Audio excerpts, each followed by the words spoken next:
It's Christmas Eve. While families gather around decorated trees exchanging gifts, Sarah is working her third consecutive double shift at the hospital. She hasn't seen her daughter in 2 days. She's exhausted, broke, and wondering if all her sacrifices will ever be worth it. But what she doesn't know is that this Christmas Eve will change everything, just not in the way she expects. Before we begin this emotional Christmas story, if you believe in the power of hope, sacrifice, and unexpected miracles, please hit that like button and subscribe to the channel. Your support helps us share more heartwarming stories like this one. This is the story of a single mother, a little girl's wish, and a Christmas miracle that came in the most unexpected form. Stay until the very end because the twist will leave you speechless. Let's begin. The hospital hallway smelled like disinfectant mixed with that metallic scent that never quite goes away, no matter how many times they mopped the floors. Sarah Mitchell stood at the nurse's station, her eyes burning from exhaustion, her feet throbbing in shoes that had seen better days. The clock on the wall read 9:47 p.m., December 24th, Christmas Eve. Through the window, she could see snow beginning to fall, those big, perfect flakes that looked like they belonged on a greeting card. Somewhere in the city, families were gathered around fireplaces, children were putting out cookies for Santa. People were laughing, singing carols, living the Christmas she'd seen in movies but never seemed to have time for herself. Sarah pulled her phone from her scrubs pocket. 3 missed calls from her mother. 1 text message from her daughter, Emma. "Mommy, are you coming home tonight? Grandma made cookies." That text had come 4 hours ago. Sarah's thumb hovered over the screen, then she tucked the phone away. She'd call back during her break, if she got a break. Christmas Eve in the ER was never quiet, and tonight was already proving the rule. "Sarah?" Dr. Patel's voice cut through her thoughts. "Room 7 needs vitals, and we've got an incoming ambulance. ETA 3 minutes. "On it," Sarah replied automatically, grabbing the blood pressure cuff. She'd been a nurse for 6 years now. 6 years of double shifts, missed birthdays, holidays spent under fluorescent lights instead of Christmas tree glow. But it paid the bills, barely. After her husband David died 3 years ago, leaving her with a mountain of medical debt from his cancer treatment, it was all she could do to keep their small apartment and put food on the table. Emma was 7 now, 7 years old, and she'd spent the last 3 Christmases with just her grandmother while Sarah worked.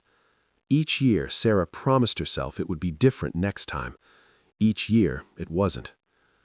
Room 7 was an elderly woman, Mrs. Patterson, admitted earlier that day with pneumonia. She was sleeping fitfully, her breathing raspy and labored. Sarah moved quietly, checking vitals, adjusting the IV drip, making notes on the chart. "Are you an angel?" Mrs. Patterson's voice was barely a whisper, her eyes fluttering open. Sarah smiled gently. "No, ma'am, just a nurse."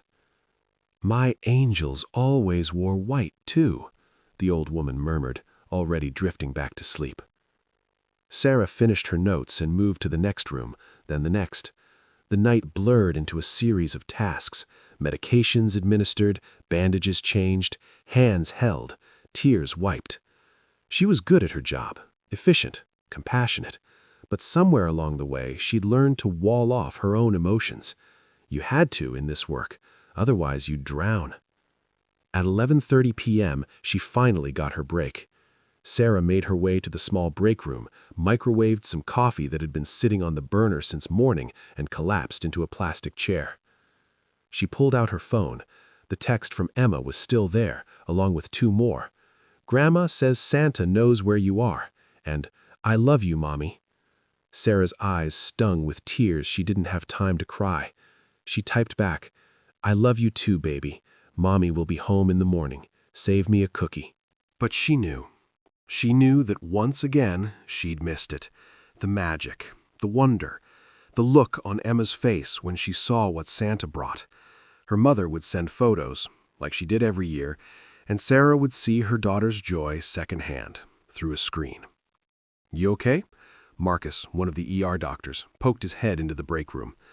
"Fine," Sarah said, quickly wiping her eyes. "Just tired." "It's Christmas Eve. You should be home." "So should you." Marcus shrugged. "I don't have anyone waiting for me.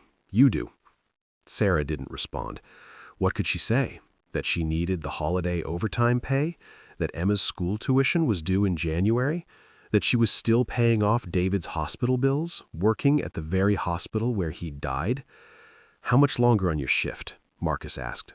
"Another 6 hours. I picked up Jenkins' shift. She has 3 kids." Marcus shook his head. "Sarah, you can't save everyone."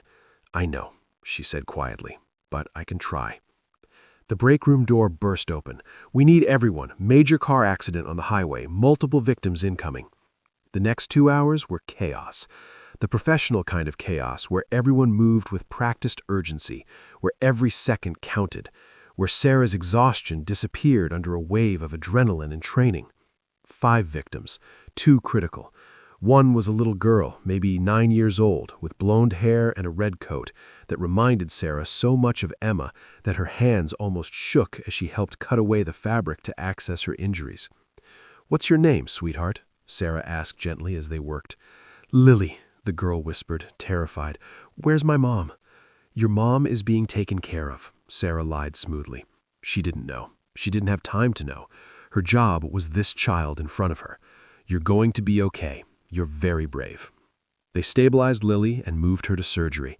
Sarah helped with the other victims, a teenage boy with a broken leg, an elderly man with chest trauma, a middle-aged woman with a head injury. By 2 a.m., the chaos had settled into a different rhythm. The critical patients were in surgery or the ICU. The less severe cases were being treated and released or admitted for observation. Sarah found herself in the ICU, checking on Lily, who'd come out of surgery an hour ago. The girl was sleeping, her small hand wrapped in bandages, an oxygen mask covering half her face. Beside her bed sat a woman in her 30s, her head wrapped in gauze, her eyes red from crying. "You must be Lily's mother," Sarah said softly. "I'm Sarah, one of the nurses who helped her in the ER." The woman nodded. "Jessica, will she?" "The surgery went well," Sarah assured her. "She's strong. She's going to be okay." Jessica broke down crying, and Sarah found herself holding this stranger, this mother who'd nearly lost her child on Christmas Eve. And suddenly, Sarah wasn't walled off anymore. She was crying too, all the emotion she'd been holding back flooding out. "I'm sorry," Sarah said, pulling away and wiping her eyes. "I'm so sorry. I'm not usually—" "Don't apologize," Jessica said. "Thank you. Thank you for saving my baby." Sarah wanted to say she was just doing her job. She wanted to maintain that professional distance, but instead she heard herself saying, "I have a daughter. She's 7. She's spending Christmas Eve with my mother because I'm here. And I'm standing here looking at you and your daughter, and I'm thinking about how close you came to losing each other, and I'm wondering what the hell I'm doing." Jessica reached out and squeezed Sarah's hand. "You're saving lives. That's what you're doing. But I'm losing time with my own daughter, time I'll never get back." "Do you want to know what Lily's Christmas wish was?" Jessica asked. "She wrote a letter to Santa. She asked for a new bike, some dolls, all the usual things. But at the very end, she wrote, 'And please make sure all the doctors and nurses who take care of people have a good Christmas too, because they can't be with their families.'" Sarah felt her throat tighten. "Your daughter will understand," Jessica continued. "Maybe not now, maybe not for years, but one day she'll understand that her mother is a hero." Sarah's shift was supposed to end at 6 a.m., but she stayed until 7:30, making sure all her patients was stable, all her notes were complete. By the time she finally clocked out and walked to her car, the sun was rising on Christmas morning. The drive home took 40 minutes through snow-covered streets. Sarah was so tired she could barely keep her eyes open, but she pushed through, thinking about Emma, about holding her daughter, about maybe salvaging something of Christmas. She pulled into the parking lot of her apartment building and turned off the engine. For a moment, she just sat there, watching her breath fog up the windshield, feeling the weight of exhaustion and emotion pressing down on her chest. Then she saw it. In the window of her second-floor apartment, Christmas lights were twinkling. Not the cheap string she'd put up weeks ago. These were different, brighter, more elaborate. Sarah grabbed her bag and hurried inside, taking the stairs 2 at a time despite her exhaustion. She opened her apartment door and froze. The living room had been transformed. The sparse decorations she'd managed to put up before her shift were now surrounded by garlands, lights, and a Christmas tree twice the size of the small one she'd bought. Presents wrapped in beautiful paper sat underneath. "Mommy!" Emma came running from the kitchen, her grandmother behind her, both wearing matching Christmas pajamas and huge smiles. Sarah dropped her bag and caught her daughter in her arms, holding her so tight that Emma squeaked. "Baby, I'm here. I'm so sorry I missed—" "You didn't miss anything, Mommy," Emma said, pulling back to look at her mother's face. "We waited for you." "We opened presents this morning," her mother explained, walking over to hug Sarah, "but we saved the best one for you." "Mom, I don't understand. Where did all this come from? I can't afford—" "You didn't buy it," her mother said gently. "It was delivered yesterday afternoon. 3 big boxes and a letter.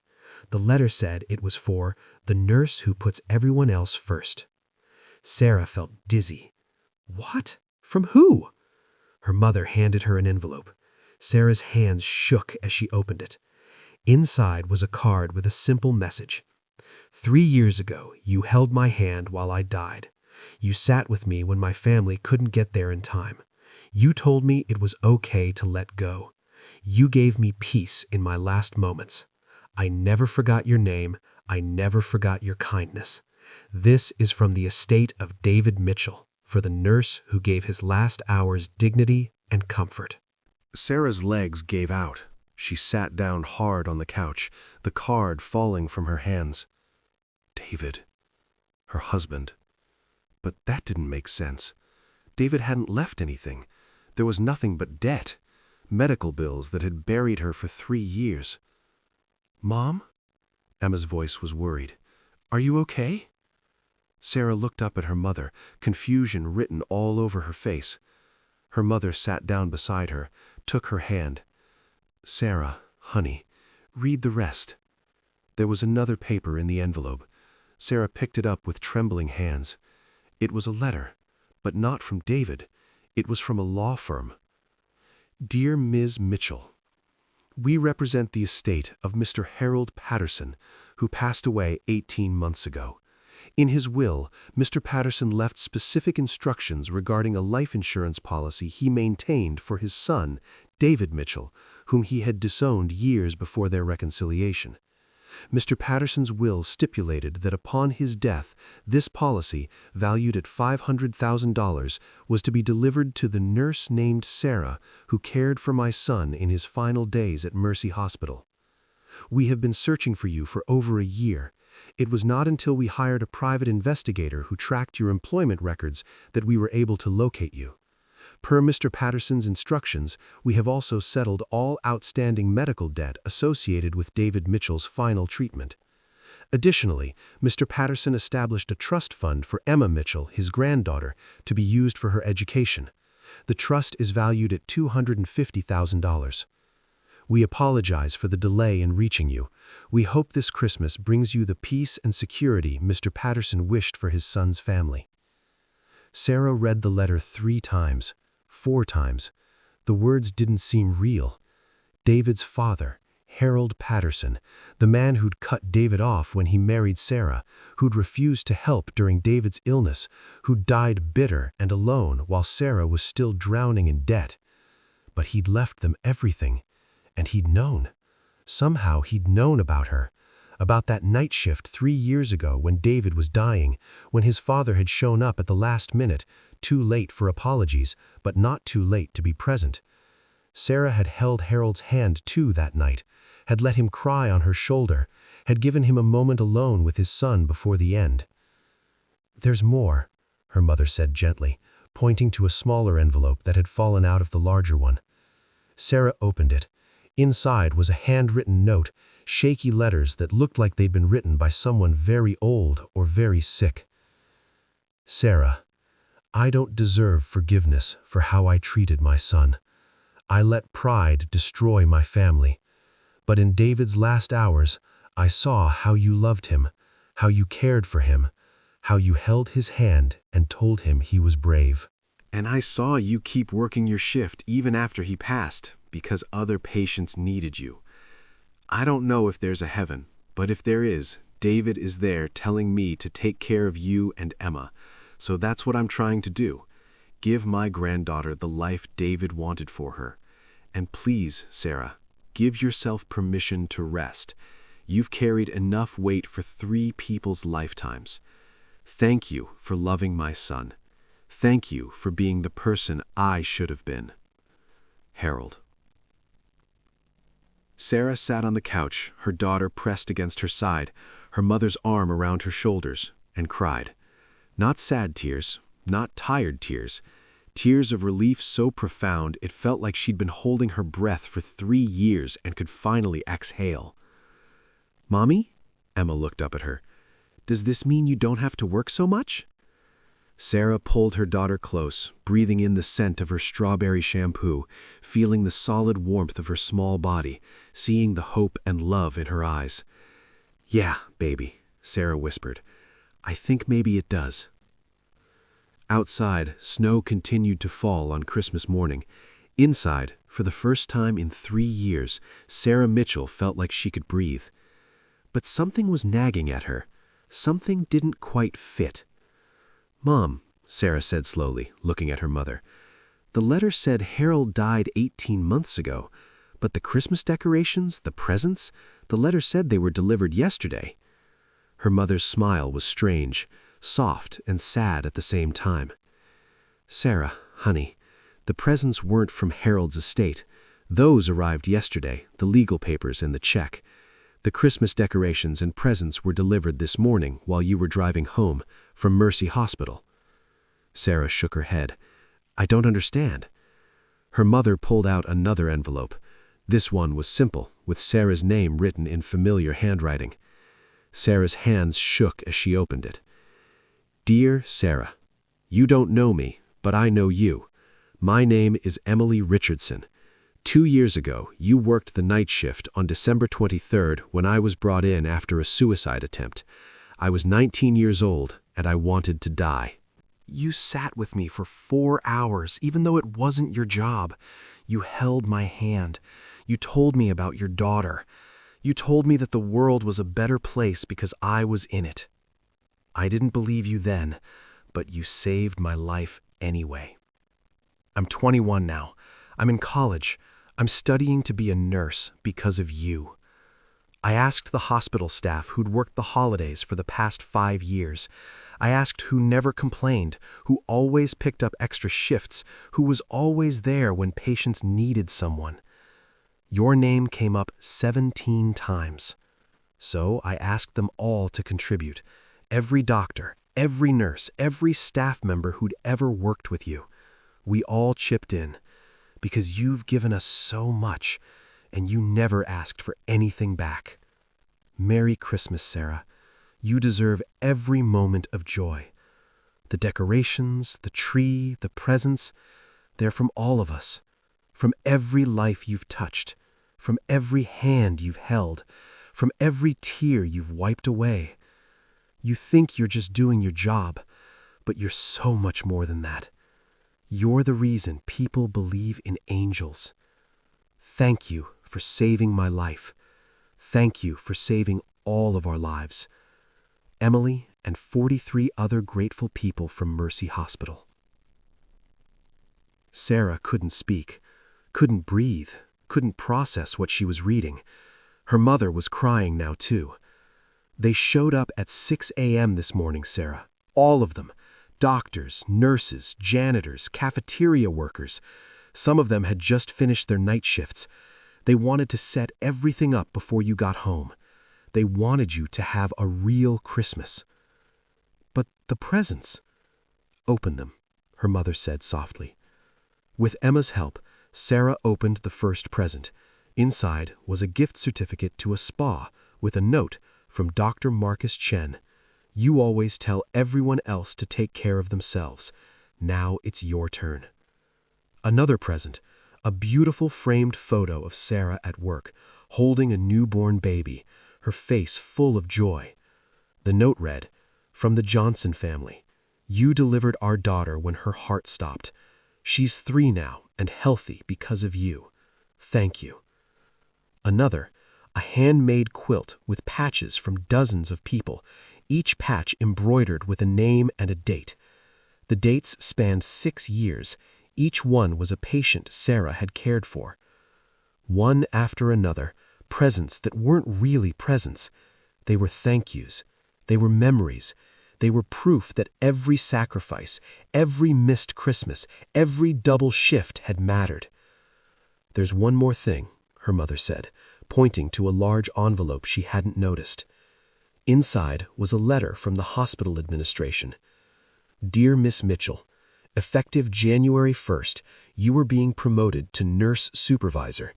Your new position comes with a significant salary increase and a schedule that will allow you to work no more than 40 hours per week with all major holidays off.